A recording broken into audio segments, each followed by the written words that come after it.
All right, people, JohnnyArt with you. I don't know what this is going to be, a complaint. It's not a Stoic Variations card. It's a little bit of a Johnny Uncovered. Just going to get started on this, and then I'm going to work on it some more. So one of the big things that I bemoan in life is the lack of connection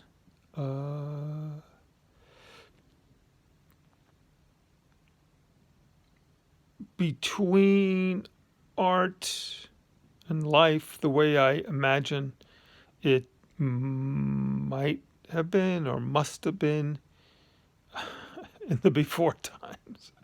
And by before times, I don't mean before COVID. I mean, let's say, I don't know, up until all art broke loose, maybe in the Renaissance or after the Renaissance or the Industrial Revolution or the Enlightenment or something.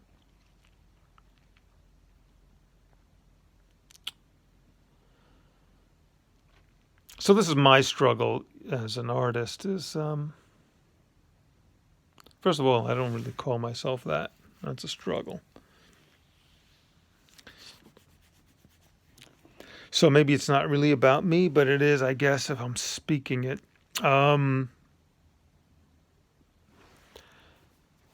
way in which you had a religion and what the artist did, or you had a culture, a ruling culture in your tribe, in your country, in your group, in your ethnicity, in your whatever it is. And you decorated the teepees, or you did weaving and beading, or you painted stuff, or you threw pots and you painted myths on the pots or whatever. But somehow whatever you did was not art for art's sake. Not that you weren't getting deeply into it and on your own and in your own mind, of course, growing your own art form through your own mastery and your vision and your creativity over time. Maybe the best of artists always found a way to keep a little corner of it for themselves. Do you know what I mean?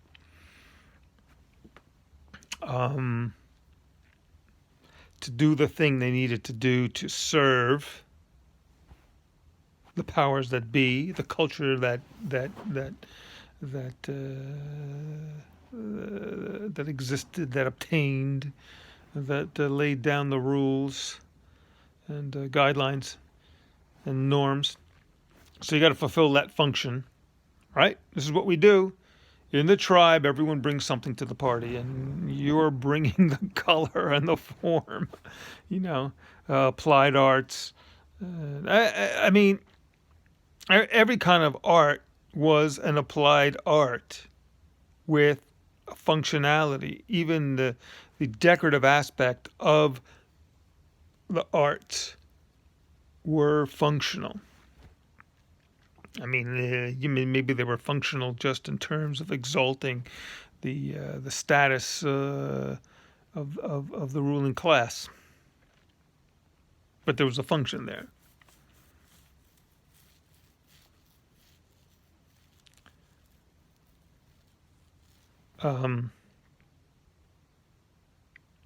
So somehow, artists maybe had a way of doing both.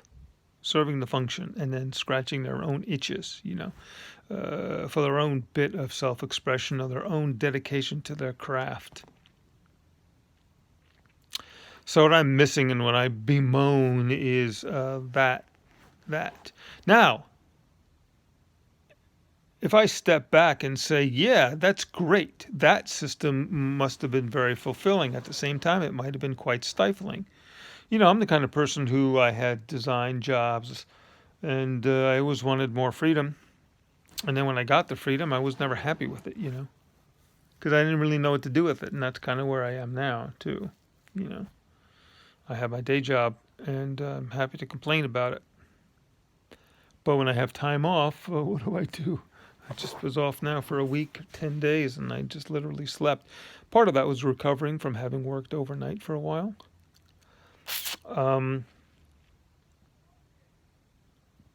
Part of it was some other sort of paralysis slash indulgence. Anyway, so great. I don't know, man, you're making a gold bull and whatever. You're in the cult of Mithras. I don't know. Did they have bulls? Whatever Mithras had. Maybe they had 3-headed monsters. You could look it up on another device. Mithras. Oh, wait a minute. That was Jesus being born again on Christmas. Resurrected. So yeah, I mean, maybe you wanted to have the freedom to just do whatever you wanted anyway. But so if I step back, I see, great. So you had this time where you were locked into your culture, and your work had this spiritual value, cultural currency, cultural meaning. That, I mean, if you're painting icons in the Greek Orthodox tradition, you're making sacred art, and I'm sure there are many forms of sacred art that still exist in the world. And, you could say that any artist who is true and pure to his or her art is undertaking a sacred task, a sacred inner journey,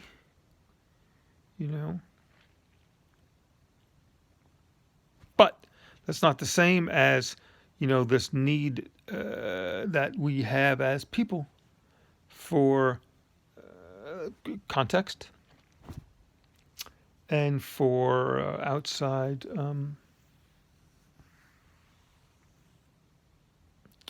acknowledgement or whatever. You know what I mean? So there you are. I look back again. If I step back, I'm like, great. So you had these people that were in these organizations. They were in these religions or cults or whatever, and they had their place, and they were doing it. And I say, yeah, man, but those things weren't real. I mean, the Egyptians or whatever, they did beautiful things. They were needed. They were wanted. They had, symbolic value. But all of that was bullshit, And if you're a free person dealing with life as itself without a book, other than the book of life itself and what you learn directly from it and indirectly from the experience of other people and from the revelations of science, etc.,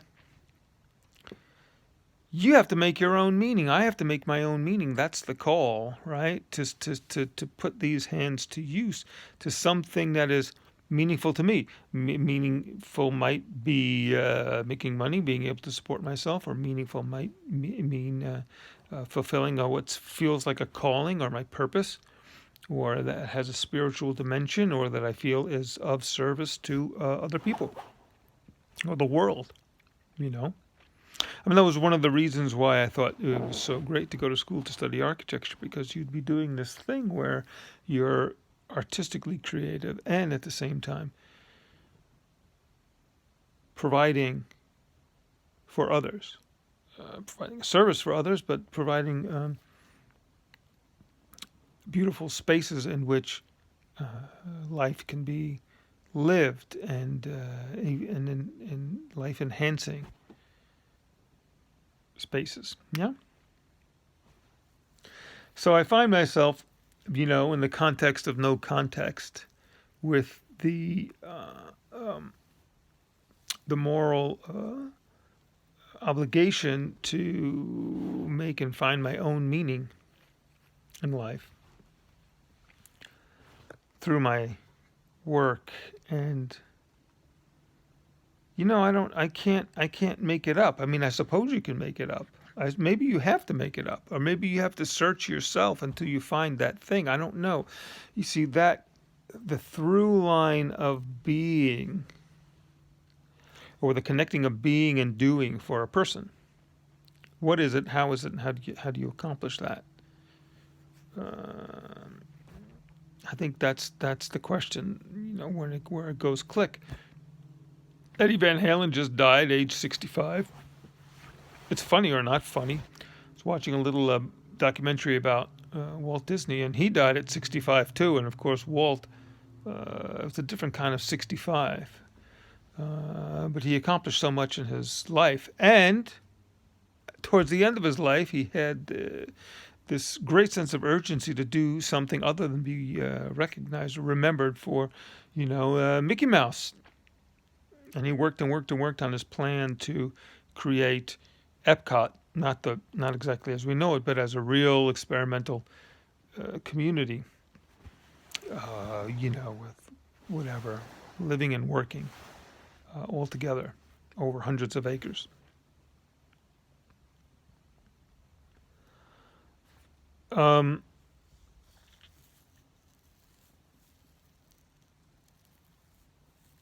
I guess every life truly lived has that aspect about it. It's not just for artists. The desire, anyway, that may be expressed in your hobbies to do some work or pursue some kind of deep knowing about a subject of your choosing, or that has chosen you, that deeply resonates with you as a person and gives you meaning. I suppose I'm going on and on because I haven't quite found that, especially in this time, maybe it's the COVID thing. It's not as though I'm exactly feeling that I'm in survival mode, but there's a little bit of that.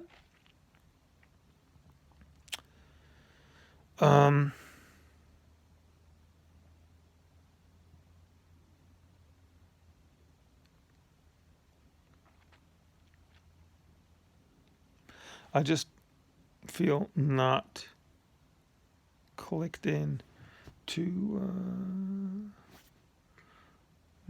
a purpose that resonates with me. I have to invent my own gods, right? Or my own, find my own North Star in the heavens, towards which I can propel myself, create myself as a vector heading in a direction. And I think that's really all you can ask for in life. I mean, it's good to have goals and accomplishments too. After years and years of people saying, well, it's all about the process. Yes. But, you want to be effective in life. I have people who are in my life that I know who are creating monuments and sculpture and stuff like that. And it's not just about the process. The process is how you get there. Then you create this thing, and the journey even then is not quite over. It's over for you, but then you've created something that now exists in the world that has reverberation. And that's pretty cool. Anyway, that lays it out.